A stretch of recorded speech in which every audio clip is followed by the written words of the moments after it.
challenges faced by upgraders in 2022. Okay, so right, is it the right time?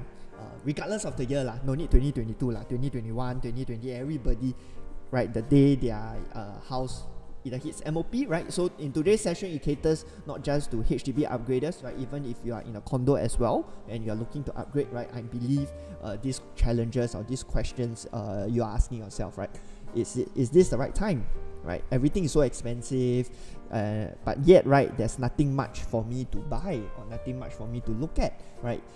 New launch seems to be selling out, but I go into the resale market, everything is so expensive. Or some developments, right? If you are looking at 4 bedrooms in District 19, for example, the listing comes out and immediately gets sold. You can't even get a viewing for that particular listing.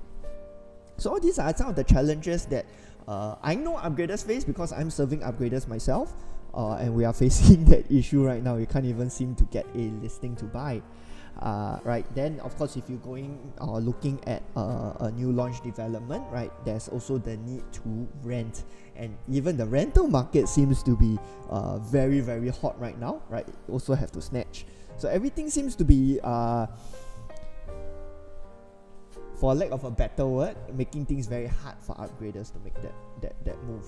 So, and then of course, with the uncertainty that comes with all the cooling measures, increasing interest rates, and then now the stock market taking a nosedive, lots of uncertainty into the market, right? So yeah, the whole purpose of this session today is hopefully can give you guys some clarity, some certainty on how do you plan, how do you move forward.